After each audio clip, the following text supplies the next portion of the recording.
Okay, ladies and gentlemen, if I could ask you to grab something to snack on, something to drink, and let's get started, please.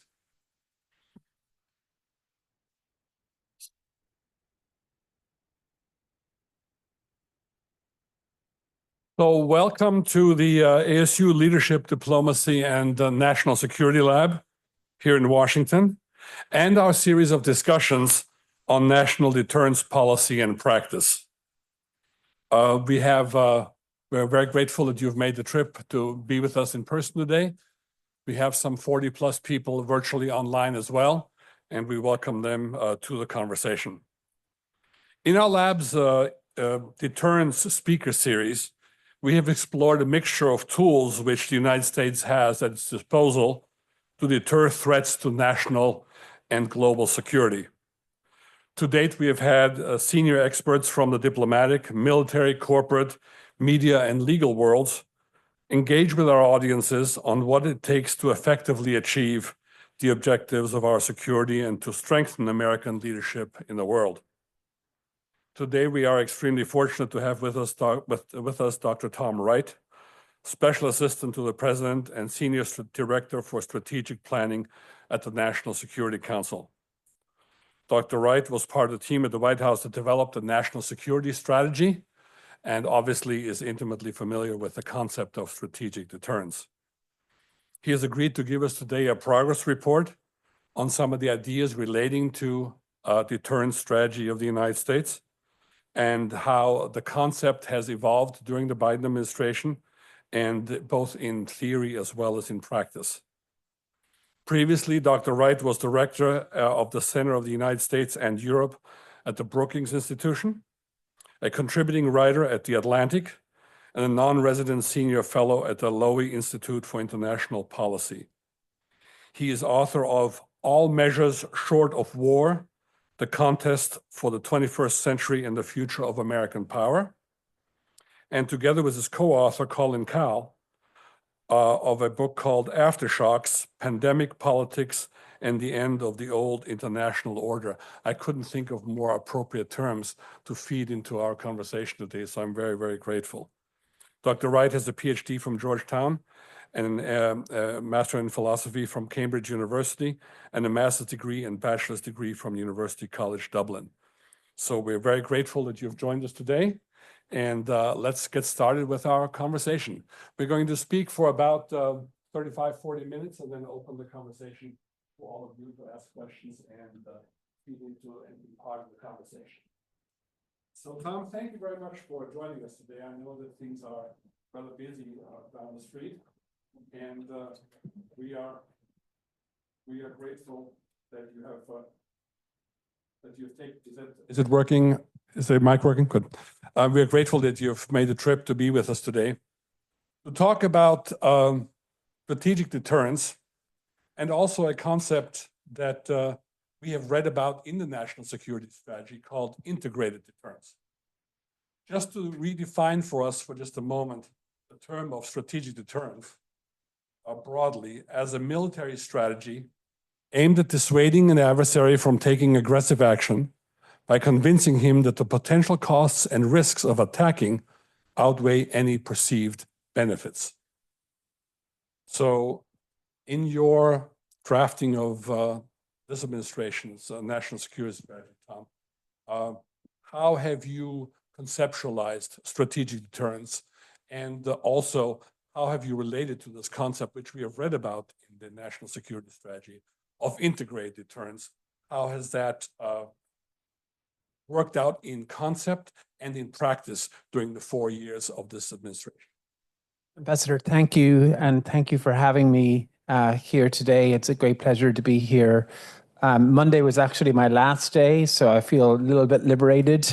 And I'm also very lucky, I would just note, to have as one of my colleagues, Erin Shutley, who is an ASU grad, who is at my team in the Strategic Planning Directorate in the National Security Council. So I see every day the great work that has come out of ASU through Erin's contribution. So I think looking back, I think we've seen, and we can maybe talk about some real world examples of deterrence that I think we've seen in the last sort of 4 years that I think enhance our understanding of the concept, including trying to deter Russian nuclear use in Ukraine in 2022, trying to deter Iran from aggression against Israel. Other issues we've had with the Russians and with the Chinese during that period of time. But you asked about the national security strategy, which I joined the administration in April of 2022, so just after the war in Ukraine, had started. And one of my early jobs was to write and, to rework and to write the national security strategy. And I think in that, we had sort of integrated deterrence, which was a concept that came out of the Pentagon, which basically said that we needed to make sure that we didn't just rely on military deterrence, right? That we also thought about all of the other aspects to the toolkit, including the Treasury Department, the diplomatic strategy, and to make sure that all of that was integrated together so that when we try to send a message through our actions to an adversary power, that they knew that there will be a sort of a whole of government response if they went a certain sort of course of action. I think that's obviously, I think quite sort of common sense and important. I would say, though, that, that doesn't in any way reduce the salience and importance of the military, dimension. Because if you take the military piece out of it, then an adversary might decide that they're willing to pay the price of sanctions or they're willing to pay the price of, diplomatic isolation. And so I think you do need sort of the military hard power sort of element there. And we tried to build that out in the national security strategy, which talked about the importance, of strategic competition, in an interdependent world. I think part of the president's worldview since day one was investing in American power, both at home in terms of rebuilding our industrial and manufacturing capacity pertaining to critical elements of national security like semiconductors and the like, and also building America's alliance system and strengthening and deepening our alliance system because national power, I think, is the bedrock of deterrence. So we have had participants in our program here who have quite vociferously criticized the concept of integrated deterrence. And one of our speakers calling it an illusion that integrated deterrence, that it can be substituted for a modernized, ready, forward-positioned military forces capable of operating at a sufficient scale to deter conflict or fight and win. How would you just mentioned a moment ago that this integrated deterrence does not negate the use of hard power. How would you respond specifically to this criticism that integrated deterrence is just sort of an illusion? Yeah, I mean, I think I would start by, by saying that all of those things, are important, and I think we've been doing, so I think it's an add, not an instead of, concept. So nobody is saying, that is a reason, that we don't have to focus on the military piece. I think we have undertaken a number of steps to try to strengthen our sort of military and national power, right? One of them was investing sort of heavily in the defense industrial base, something I think has been neglected by successive, administrations. We started to do that early on, but I think really the war, in Ukraine was an accelerant to that because it demonstrated the real deficiencies that were there on munitions, for instance, the munitions production and the lack of reliable supply chains sort of internationally. And so that was one piece that we've been working on. I think the technological part, making sure, that we are ahead and stay ahead, particularly in the race on AI. That was something early on. I think everyone assumed that China would be dominant in that area.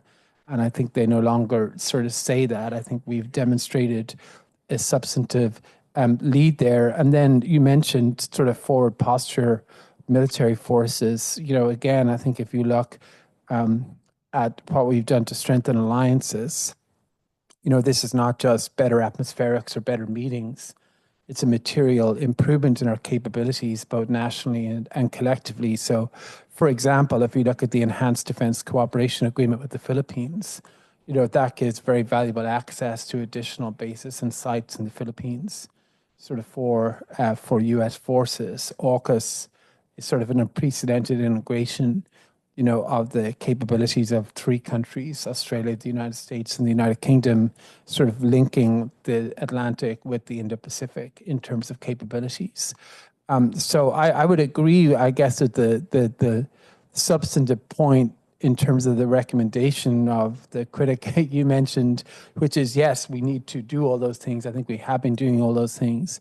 But I think the final point I would make is that we really can't sort of neglect, you know, the other pieces of it. And I'll give you some sort of examples. So, you know, we have to make sure that the Department of Commerce, as it has been under Secretary Raimondo, you know, is basically a national security agency as well as just a champion of American business. And their role in semiconductors and AI controls and, you know, making sure we remain sort of at the cutting edge of technological development is like critically important. On the sanctions piece, people often say the sanctions didn't have a deterrent effect of Russia, which is true, to go into Ukraine. And I think sanctions are limited in their deterrent effect in a case like that. But our sort of financial sanctions, you know, on Russia, I think have had a chilling effect to some degree on some of Russia's partners, including China, in the amount that they are willing to do with Russia. Now, they're doing a lot, but I think they will be doing more, you know, if those sanctions weren't in place and weren't continuously being updated, you know, as well. And that can have sort of an effect. And then, you know, we haven't really talked about deterrence by denial or by, you know, making ourselves more sort of resilient to what our adversaries and competitors are doing, you know, but that's also critically important. And I think, you know, we need to be very focused on supply chain resilience, trusted supply chains, and making sure we don't have dangerous dependencies on the PRC. So I think that to me, you know, when people say sort of integrated deterrence, and as I said, that's more of a sort of a Pentagon sort of concept originally, but how we thought about it and how we sort of defined it in the White House for sort of for 4 years were all these elements of national power that we needed to, you know, deepen and strengthen, and then think about how we would apply that in real world cases to have the type of effects that we needed with adversaries and competitors. Well, thank you very much. So that makes me think of two things. First, I'd like to, just before we sat down, we talked a little bit about the response that we supported Israel with in the first missile attack from Iran on Israel, both with forces on the ground and, of course, with technology and capabilities to go ahead and protect our Israeli allies. How credible would you say, when we talk about deterrence and hard power, how credible is our hard power deterrent effect in convincing potential adversaries or enemies, already defined enemies, that we are perfectly prepared to go ahead and use the assets at our disposal? Now, in the Israeli case, we did, and it worked. We also talked about Ukraine, and whatever we did to try and dissuade Russia from taking aggressive action against Ukraine did not work. And so how credible are we when we say, when I'm thinking back to President Bush 41, when he said after the Kuwait invasion, this will not stand, we were very credible in the sense that we went in and we expelled the aggressor from the territory. Since then, there have been many occasions where red lines have been drawn and they have been exceeded and nothing has happened. How credible are we today in asserting our deterrence effect of our hard power? Yeah, it's a fair question. I would say I think very credible because I think if you look, like, let's take them in turn, but look at the Middle East. Iran is weaker and more vulnerable today than it was when the president took office in January 2021. It's arguably weaker and more vulnerable today than it has been at any time in decades, maybe since the Iranian revolution. Hamas, one of its key assets, is largely destroyed. Hezbollah, very badly wounded. Iran has been unable, when it attacked Israel twice, was unable to have its intended effects. And Iran, I think, is generally quite weak today. I think the next administration will have options there, whether they want to try to negotiate some sort of deal or they want to have a return to maximum pressure. But I think there are, there are options, and I think that is obviously partly because of what Israel did, but also I think it really hinges on this assistance and support that we provided to Israel, including, the missile defense and the very real material cooperation with them to deny Iran its intended objective, but also in the support we provided, as they went after Hamas and as they went after Hezbollah. So, there are differences we've had with them, of course, and we press them on that, especially on Gaza. And that's sort of a separate, we're happy to talk about that, as a separate topic. But I think when you look at Iran, do they think we're credible? Like, do they worry about our power? I think obviously the answer is yes. And we did that without being directly involved in a conflict with them. In Ukraine, it's true that Putin invaded despite our efforts to warn the world about it. That was very shortly before my time. But as I understand it, I think accurately, like, our team never believed that he wouldn't invade. They thought we saw that he was preparing to invade. We warned about that. We laid out costs to him. He seemed hell-bent on doing so. Jake Sullivan has said this, that, I think, Putin seemed sort of undeterrable, except if, maybe if the United States has said, we will go to war with Russia to prevent it, maybe that would have been a deterrent. But I don't think anyone was advocating for that, right? So in terms of a direct sort of military intervention. So he did obviously invade Ukraine, and that war has gone on for almost 3 years. But I would say that if you look at where we are today, right, his intent was to conquer Kyiv and extinguish Ukraine as a country. His attempt was to try to overturn and remake the international order in Europe, the security order, and to destroy NATO. And where are we today? He is bogged down in Ukraine. He is taking small slivers of territory in eastern Ukraine near Pokrovsk, and he is trying to expel Ukrainian forces from Russia. Right? Ukraine took Kursk in August, I think. They are still in Kursk, right? They are still in Kursk today. People thought that they would be pushed out within weeks. And he's taking those small slivers of territory at an enormous cost. Right? His casualty rate on a sustained basis for the last year is about 1,500 people a day, right? Which is just enormous if you think about the number of U.S. casualties in Iraq and Afghanistan combined, right? The Ukrainian casualties are a lot lower. Now there's problems because Ukraine is a smaller country, obviously, than Russia. So Russia has more capacity, but Putin doesn't want to mobilize, right? And his loss rate exceeds his replacement rate of his troops. So, this is a little bit different than deterrence, but has he succeeded in his ambition? Like, did we fail to deter, and then he successfully accomplished like his objective? No, and I think he is losing this war. I think he will not be able to accomplish his objectives. Ukraine, I think, is obviously has very significant challenges, and we've talked about some of those publicly. But I think when we look at where we are right now, Ukraine is building leverage for negotiation, right? They have Putin's position. He will find it very difficult to sustain on the manpower front and on the economic front. And this is where I think sanctions, which I know get a little bit of a bad rap in terms of not deterring the conflict initially, although we never thought that they would deter him, they are really having an effect. Inflation, is over 9%. Interest rates are over 21% in the last couple of months.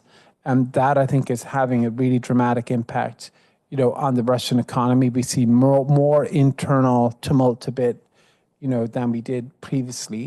And I think he will face a dilemma, later this year about whether or not he can sustain this indefinitely going forward. And we always said this war would have to end in a negotiated, settlement. Our policy on the way out is to try to make sure that we build the maximum amount of leverage for Ukraine to be able to use in that negotiation. So as you end with that comment, Tom,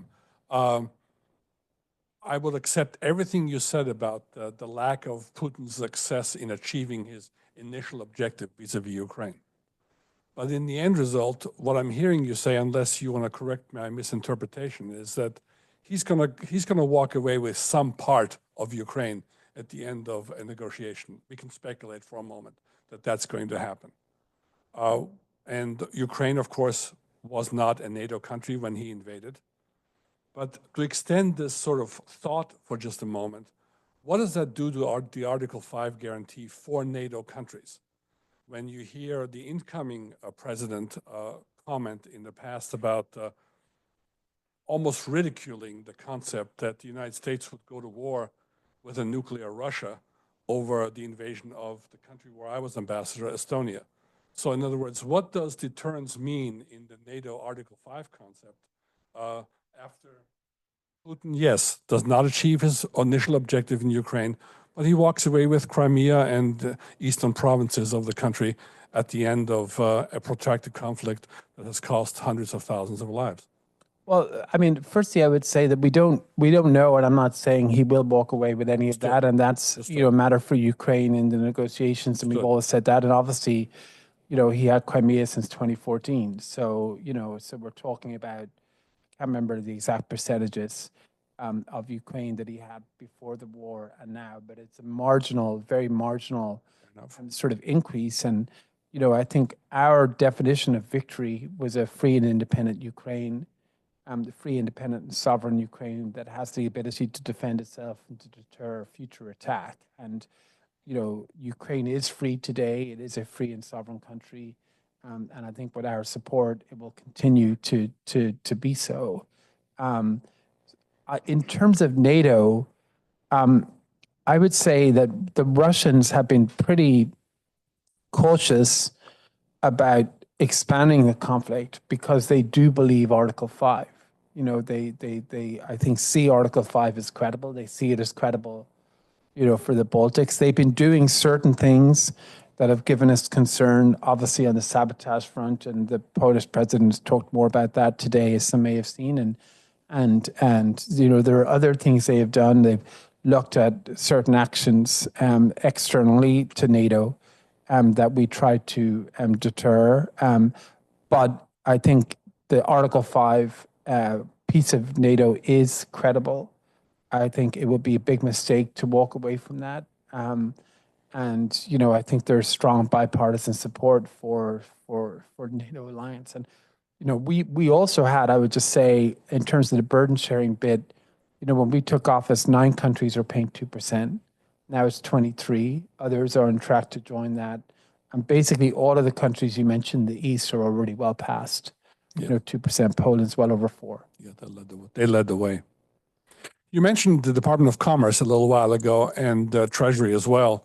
And so as a diplomat and having championed diplomacy first my entire career, when you talk about orchestrating a whole of government response in a deterrent concept to a potential enemy or an adversary, Whom do you see as leading this orchestra? Is our diplomacy in the lead? Is the State Department equipped and or called upon or looked at as the conductor? Does it happen in the NSC? Do our military colleagues, with the many more assets that they have to bring to the table, are they the ones who orchestrate? Who orchestrates an integrated deterrence response if there is to be such a response? I mean, I guess you probably would say, I would say this, wouldn't I? But I mean, I think the NSC's role is to, and the National Security Advisor's role is to coordinate. Now, some people may think we go further than that sometimes, but but the job is to coordinate the sort of whole of government like response and to make sure that it's serving, the president's strategy. And so I think that's that's what I sort of have seen, right? That and I think each department and agency, we see real leadership from those departments and agencies to play their role and to build that out, and they will take on an enhanced leadership role in some of those things. But I think coordinating it and trying to resolve the differences between the departments and agencies when they clash, and occasionally they do, that's I think that's the job for the National Security Council. Yeah, I wasn't expecting you to say no, the NSC is not part of this equation. I got you. So you wrote in 2021 in Foreign Affairs the following: two separate constellations of powers are steadily emerging, one largely democratic and one led by the United States, and the other authoritarian and led by China. The US-led constellation, you said, must always have a backup plan. It did not have one in 2020. It needs to have one for the next crisis. Do we have a backup plan? Yeah, I mean, I wrote that obviously before I joined, which is good to quote, but I think what we saw in this administration was, a strengthening and deepening of what some would call, and sometimes the president would call, like the free world, right? To try to make sure, yes, we had diplomacy, very intense diplomacy with China. Yes, we reached out to the global south. We did a huge amount with India. I think huge progress sort of there. But we also saw a real deepening on our traditional treaty alliances. And that, I think, was in the security realm, but it also went beyond that, right? So if you look at foreign economic policy, and my boss, or I guess now recently former boss, Jake Sullivan, made a couple of speeches at Brookings on this, laying out sort of a new approach to foreign economic policy. But that approach was, heavily featured, trusted supply chains, and making sure that we had sort of the technological manufacturing foundation, in our societies. He talked as well, I think, separately about an allied-wide approach to the defense industrial base and to improving our DIB, our defense industrial base capabilities across the alliance. So, in the Indo-Pacific and in Europe. And so I think that is, the backup plan. In some ways, that's, I think, plan A, actually. That's sort of the plan. It's to make sure we have a situation of strength with our allies and partners, that we can sort of use to shape the future of the international order in a way that reflects our interests and our values. Because, as we said many times, the post-Cold War order is definitely over. And what we're seeing now is a really significant contest to shape what replaces it. And so we have believed that we best shape that, with others who are sort of like-minded. But that has to not just involve, meetings of the G7 or other things. It needs to, have a real material, it has to actually matter in terms of what we do. And I think, we see that, manifesting itself, on the supply chain side, on the defense industrial base side, on the, we talked about some of the other aspects earlier on forward posture and, and technological development. So all of those things, I think, are crucially important. So you invoked Jake's name just a moment ago, and since you and I worked together at the State Department when Hillary Clinton was the secretary, he developed a concept, again, before he joined this administration, of a foreign policy for the middle class he talked about. And we're talking here about very sort of professional or expert level concepts that the average American is not necessarily going to be responsive to. But when we talk about a foreign policy for the middle class, is there such a thing that we have, that during this administration we have arrived at, that we can say to the average American, here is your foreign policy and this is what it does for you? We have heard you. I remember he was part of a study out in Nebraska and Ohio where they asked groups of Americans, average Americans, what they expected of their foreign policy. And they got some answers which they factored into some of the research. So does a foreign policy for America, I know we're digressing a little bit from deterrence, but it matters. Is there a foreign policy for middle America that exists now that we can articulate in any kind of an understandable way to the average person on the street? Yeah, I mean, whether or not we can articulate it, I'd leave to others to to decide. But whether we've made advances, though, I think yes. I mean, I think it's still a work in progress. But I think if you look at just mention a couple of elements, like part of the prior understanding, certainly in the Democratic Party, maybe not Trump, in his administration, was that foreign economic policy was largely organized around, market access and free trade agreements to the exclusion of most other considerations.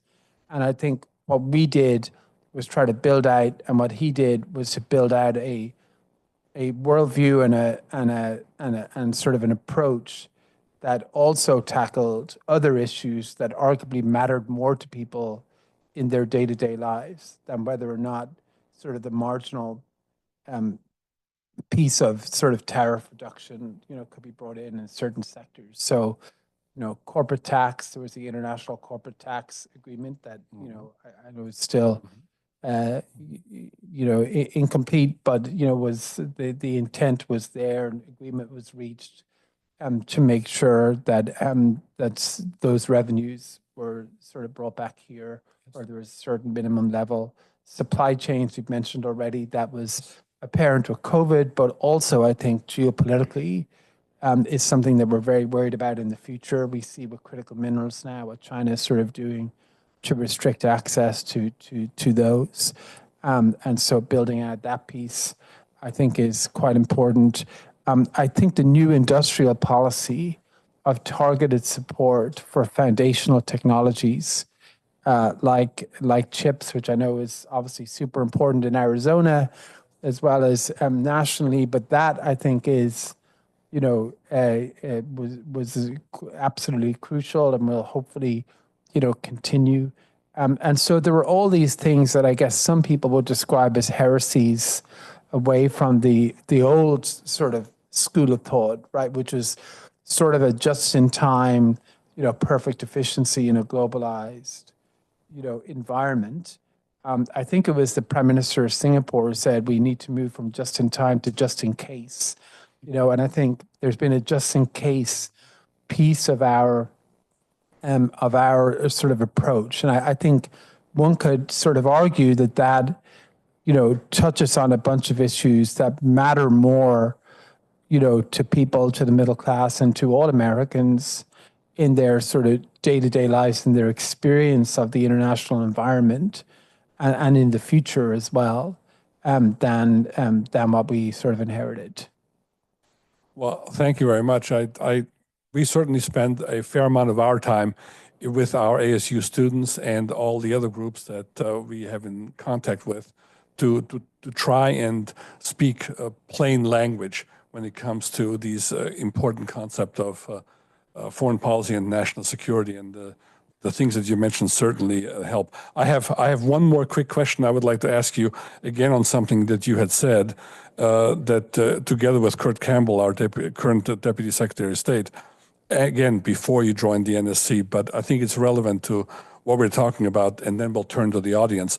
You and Kurt had said that the administration will need not only to convene the international community, but like Roosevelt, Truman, and Bush, provide a vision for a path forward.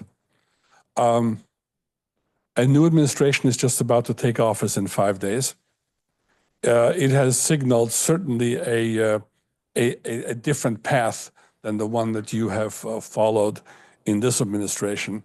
How can the world depend on an American vision for a path forward when from one administration to the next, we seem to take sort of 180-degree turns from one direction to another?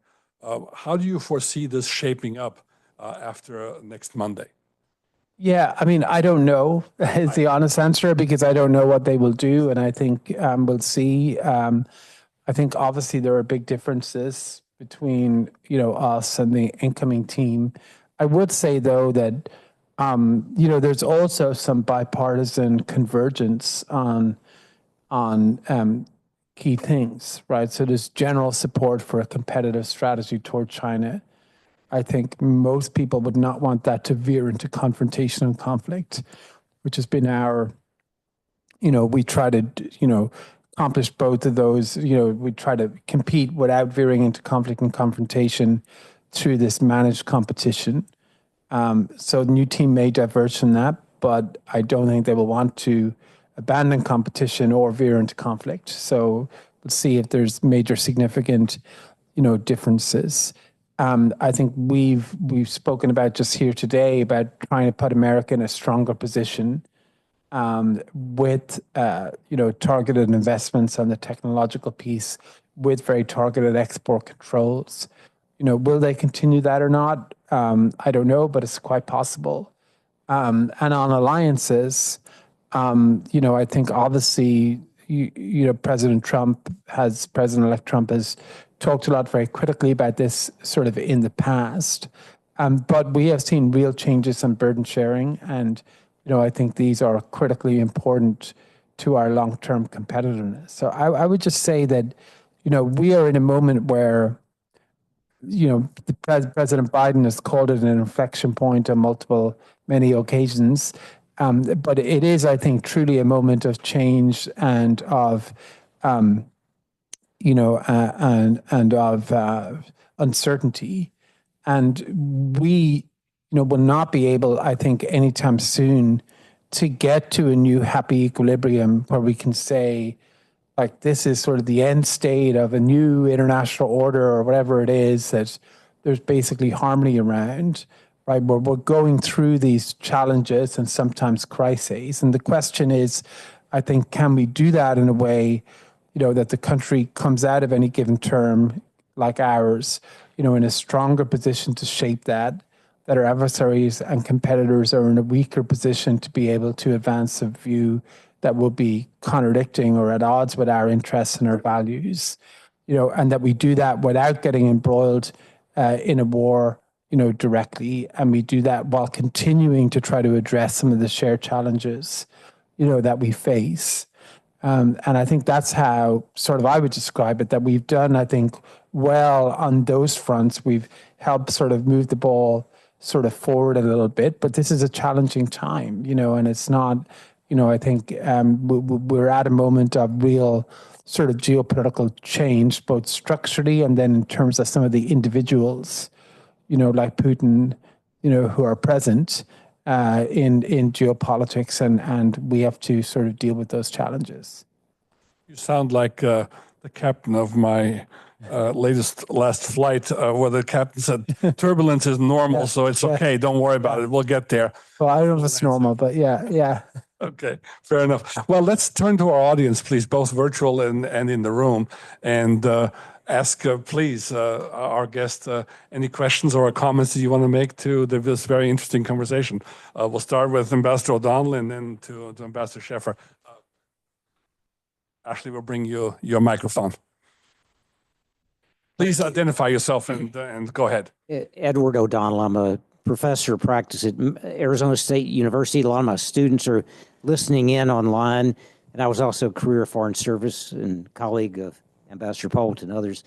My question is, kind of following on what you said, what would you be saying to your successor in the NSC, whoever's going to walk in on January 20th, 21st and take over your job in terms of the alignment of issues where President Trump may continue things like competition, confrontation with China, or protection of American intellectual property, and lead in terms of want to lead in artificial intelligence or protecting semiconductor technology. Would you emphasize those, and then what would you say about differences where you would advise integrated deterrence or anything in terms of what your experience has been for the last few years? How would you craft that sort of note to your successor you might leave on your desk? Thank you. Great question. So I guess I would have one bit of diagnosis and three suggestions. So the bit of diagnosis would be, that we're seeing significant integration and alignment between our competitors and adversaries, and that alignment is largely out of, I wouldn't say desperation, but is largely out of perceived necessity by those powers, because they see themselves as in a confrontation or a competition, with us, and they feel relatively exposed, and they are ambitious, as well. But that we need to take that alignment seriously. We did, I think, the first ever national security memorandum on adversary alignment in December, in the fall, which was really about building capacity inside the U.S. government. It wasn't trying to pre-cook things for the incoming team. And I think that hopefully is something that they will be able to use and build on. So I think that is the sort of the diagnostic bit. That would be what I would say. In terms of what I would recommend that they do, I guess I'll give you three very specific things rather than a general, obviously I hope they'll be committed to U.S. alliances and deepen those. And there's a lot of things I hope they do, but three specific things. And you mentioned, the first one, we have to stay ahead on the technological piece, on AI, but also on chips and on quantum and biotech. And it's, I think, crucially important that they keep sort of the technological export controls, which I think are very targeted and limited to, frontier AI chips and other sort of key pieces, and investment in some of those capabilities in China, the restrictions on our sort of investment there. And then obviously we've had investments at home in that, and I think there's legislative pieces that may, come in the future on all of that too. But I think the tech piece, the tech agenda, technological competition, sort of threading the needle there on how to do that in a right and responsible way that protects our national interests, I think is absolutely vital. I think the second thing that we made, that we did a lot on, but just a massive amount more needs to be done on, is fixing and strengthening the defense industrial base. And I think there's, Jake gave a speech where he laid out our sort of view in that, and actions and recommendations at CSAS, I think in November, December. But I think that is something, that I think has been neglected before by multiple sort of administrations. I think there's been no real appreciation until very recently, until the last few years on the munitions bid in particular. I'll just give you one data point. We were producing 14,000 rounds of 155 artillery a month, and Ukraine in the war was using about 5,000 or 6,000 rounds a day, right? So we were producing about enough for 2.5 days. And we pressed really hard early in the conflict to increase it, and we were told that at a huge push, it could be increased from 14,000 to 14,400 a month. So about enough for 2 hours. Now it's increased subsequently, about 3 or 4-fold, and it will go up, I think, to 100,000 a month over time. But, that's hard. It's complicated because it's not just money, and it's not just multi-year authorities. It's to do with supply chains and precursor materials and lots of things we never thought we would learn as much about as we have in these jobs. And the third thing is in terms of the global south and globally, like we need sort of an investment agenda for other countries that will compete with BRI and what China is offering. And I think PGI, the Partnership for Global Investment in Infrastructure, has started to do that. I think, new president can call it something else or can build it out in a different way, but we need an affirmative offering to those countries to be competitive. So those would be my three. And I don't think those three, I would say, I don't think they are inherently partisan, right? Like, I don't think Republicans think, tech controls, or defense industrial base, or, having a affirmative policy to compete with China. Like, none of that, I think, is should be all that controversial. There may be other ways to do it, but those would be the three I would suggest. Thank you very much. That was a great question and a great answer. Ambassador Scheffer. Dr. Wright, welcome to ASU. It's good to see you. Yeah. I'm a professor of practice here, and I was the ambassador at large for war crimes issues under the Clinton administration. I know we dealt with each other a few times before. I think it's good to see you again. Yes, we have. Yeah. And many of my students are watching you virtually from around the world, actually. Can I ask you to sort of do the same analysis for Taiwan as you did so well for Ukraine on sort of the level of integrated deterrence? In other words, there's a toolbox that we have to deter Chinese aggression against Taiwan. And I'm just wondering if you could sort of put that together for us and explain it in the same way that you did on Ukraine. In terms of the deterrent piece? Yes, to deter Chinese aggression. Yeah. So I think to figure out how much detail I can get into, but I think our policy on Taiwan, needs to be we're in favor of the status quo, right? We object to any changes to the status quo from China.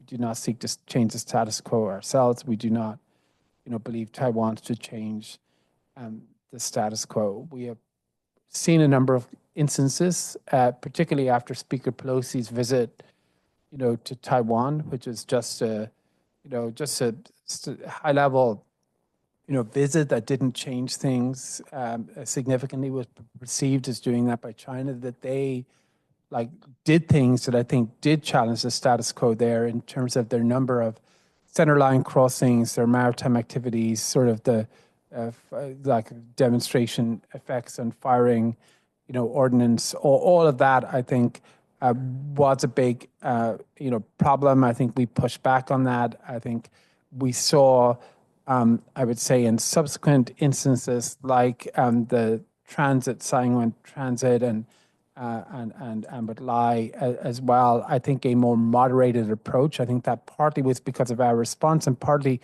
also because of our, diplomacy to try to make sure that that China sort of understood, what was happening and that we weren't intending on exploiting any of that or trying to pursue our own sort of agenda of changing the status quo or anything like that. So I think there's a combination of strong pushback plus intensified, diplomacy. And I think that also goes to China policy overall. Like, we had a very rocky, first couple of years, I think, diplomatically with China, because we pursued a lot of different competitive actions that they didn't like, that I think that we believe were absolutely necessary to our national security. Some of those related to Taiwan, others are more general, like on the tech side.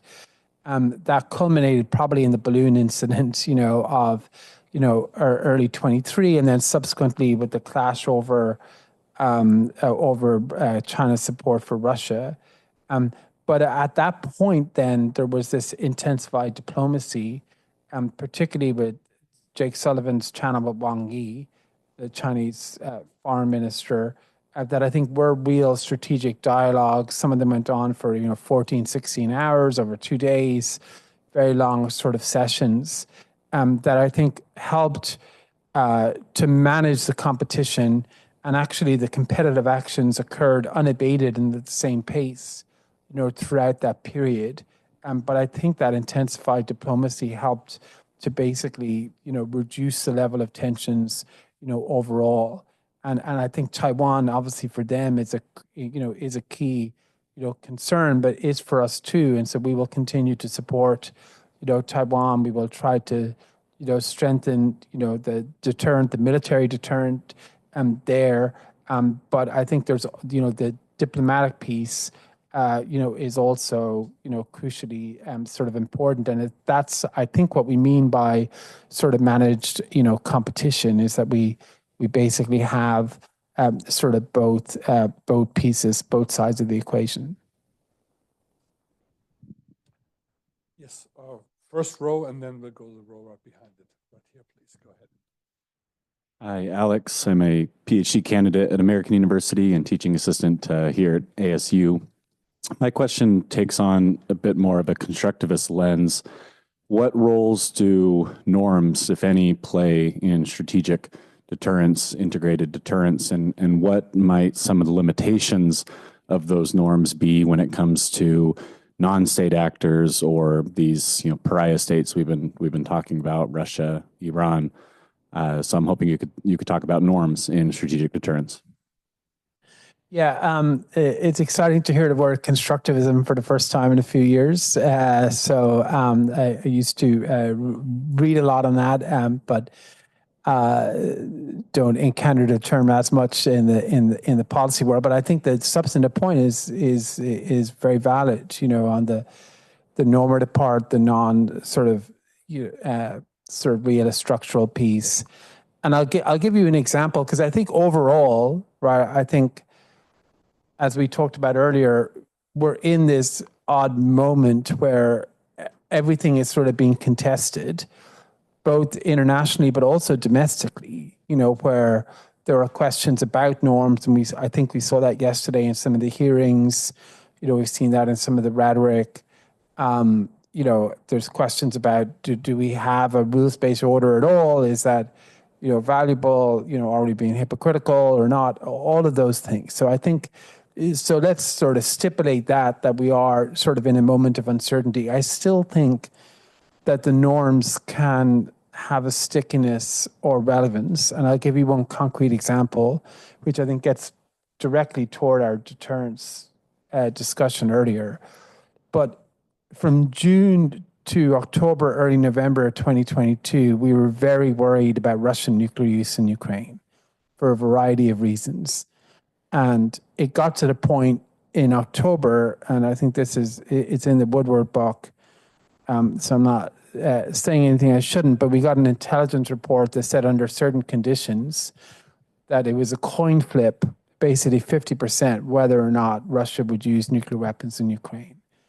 And we were obviously very worried about that. It took up a huge amount of our time over that period of 5 months, or so, in terms of how do we deter Russia from doing this?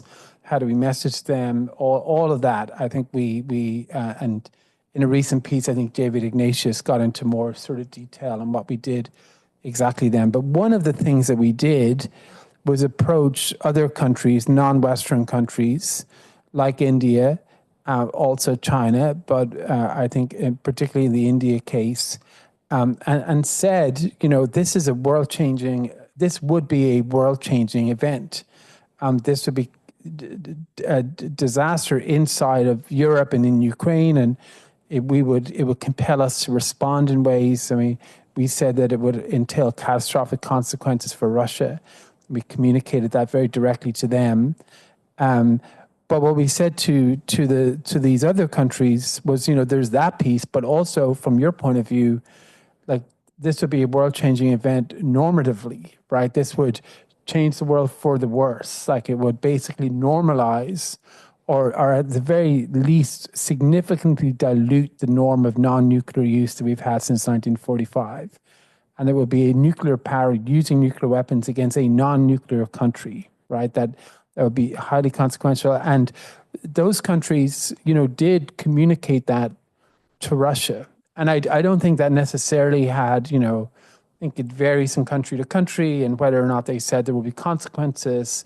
But I think we saw at that moment, which I think was a key sort of moment in this administration's time, but also in our foreign policy, where a lot of that did seem to sort of hang in the balance. And I think we did see, countries around the world in response to the intelligence and the briefings, think, boy, we don't want that norm to go away. Like that would be, too high a price, and we will, even if we're sort of pally with the Russians, and helping them out on this, or sympathetic to their arguments, or just transactionally think it would be beneficial, maybe this is sort of too far.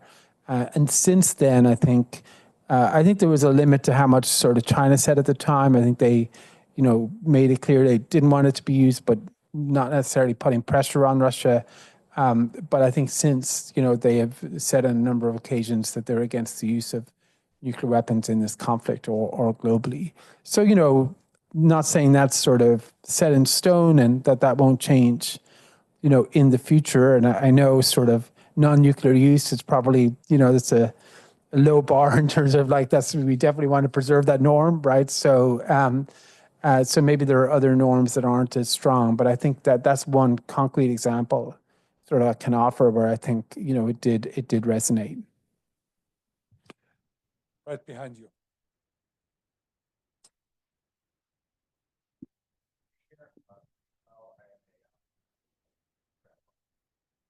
The question is how do you strategically plan for, let's say, putting boots on the ground when it's very clear that is right now in the American public and the states supremely unpopular? And the example I would point to is the American public still largely mourns the 13 dead U.S. Marines at Hamid Karzai International Airport.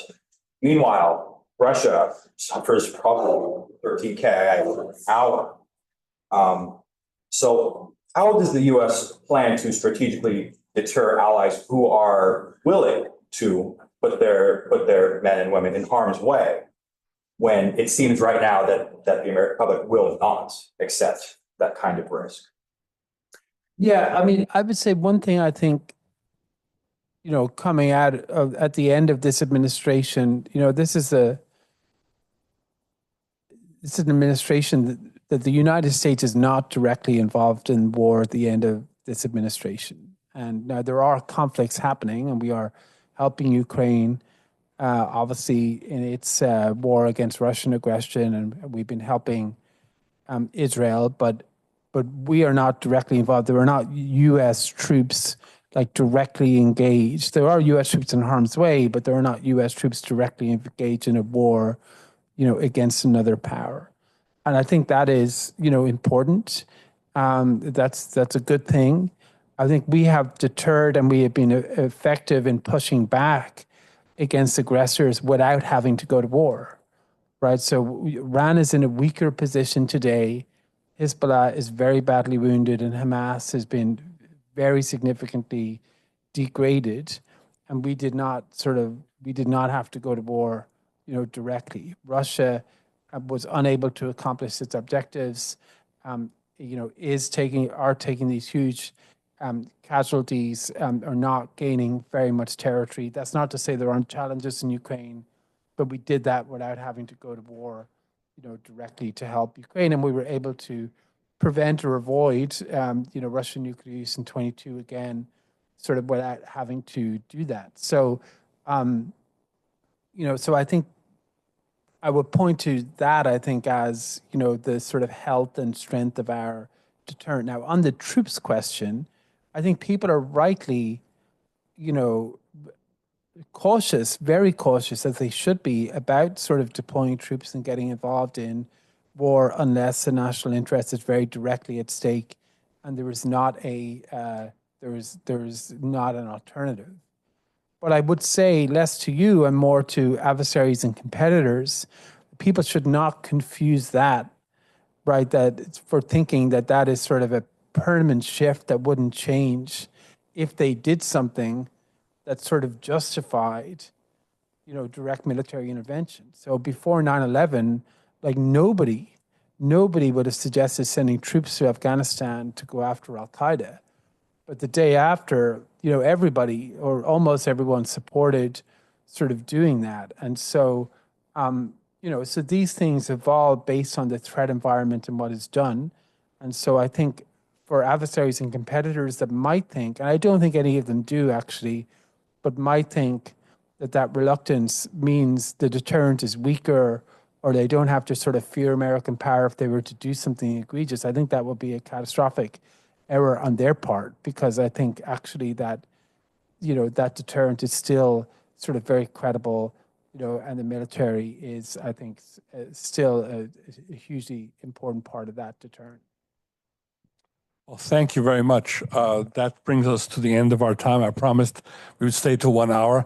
I really appreciate your time and your readiness to answer all these questions and to give us some insights into what has happened, and also a preview into what we're about to expect, and a very positive comment on what you hope that your successors will do in continuing to protect the nation and American partners and allies around the world. Thank you very much for being with us, and look forward to our follow-on discussions. Thank you.